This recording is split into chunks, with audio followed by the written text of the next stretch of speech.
का चरित्र ही इतना कलंकित है और जिसके मन में कोई भी शुद्ध विचार नहीं, ऐसे गंदे लोग गुरु कैसे हो सकते हैं? ऐसा कहीं शास्त्र में लिखा है। एक और मुझे पता है, गुरु महाराज, उनके सारे शिष्यों को आजकल एपिलेप्सी की बीमारी हो। उनका नाम भी अजीब सा है। वो पूना में थे। वो मैं कहती हूँ कि ब्राह्मणों का कर्दन काल है, क्योंकि सारे ब्राह्मण उनके शिष्य होते। अब सबकी आंखें ऊपर चढ़ जाती हैं, हाथ पैर थरथराते हैं, हालत खराब, और छोटी उम्र में ही वो लोग बुढ़े लगते हैं।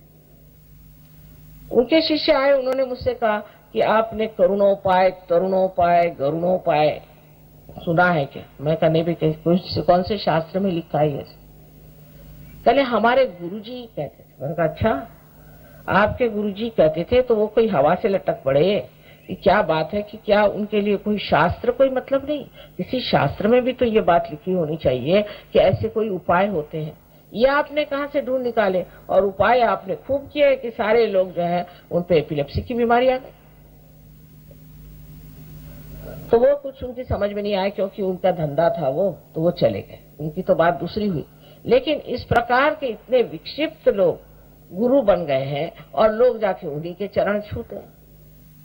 तो ये जो चरण छूने की जो बीमारी है, पहले आप ये तय कर लें कि हम अगर किसी के चरण नहीं छूते हैं और तब अगर गुरु हमसे खुश है, तब वो असर है।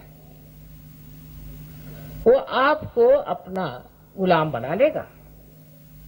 कैसी कैसी बातें आपको समझाएगा कि जिससे आपसे वाह वाह वाह वाह क्या बात है।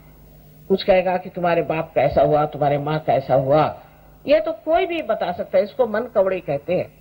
ये लोग मन की बात बता सकते हैं। एक तरह के ये भी पिशाच विद्या और गंदी विद्या करते हैं, मैली विद्या, और उससे वो ये सब काम करते हैं। उससे आप लोग अभिभूत हो जाते हैं। लेकिन समझ लीजिए किसी ने आपसे बातें बताई भी, तो उसमें क्या विशेष मिल गया? उससे कोई आपके अंदर परिवर्तन आया, या आपके अंदर आनंद आया, या उससे कोई आपको सुख मिला है? आपको खुद सोचना चाहिए कि इससे कौन सा सुख मिला है। अभी हमारे पास ऐसे बहुत से ये गुरुओं के मार खाए हुए लोग आते हैं, जिनके की घर लूट गए, बच्चे बिगड़ गए, सब दुनिया बर्बाद हो गई।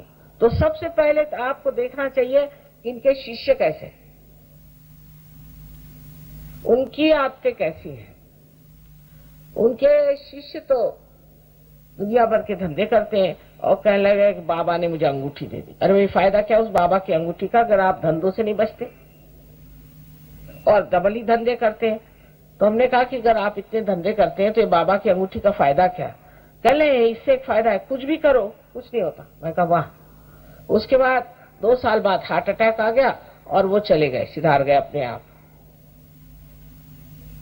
तो इन चीजों की तरफ आपको अपनी बुद्धि थोड़ी सी तो भी लगानी चाहिए और सोचना चाहिए इससे हमें क्या प्राप्त हुआ। फिर कोई कहेगा चलो ये साधना करो, साधना करें, आज करी, दूसरे साल करी, तीसरे साल करी, चौथी साल साधना करते रहो। उससे फायदा क्या हुआ? आपका क्रोध उससे ठीक नहीं हुआ, आपकी तबीयत उससे ठीक नहीं हुई, उल्टे आप बीमार पड़ गए। तो फिर वो लोग कहते हैं कि देखो भाई, गुरु जो है वो थोड़ा सा आपको आशीर्वाद दे सकता है, पर आपके सारे कर्म तो नहीं खा सकता। तो फिर ऐसे गुरु को पालने की क्या जरूरत है? इस प्रकार आपका गुरु तत्व खराब हो जाता है। और आपको आश्चर्य होगा कि बहुत से कैंसर के पेशेंट्स गुरु तत्व खराब होने से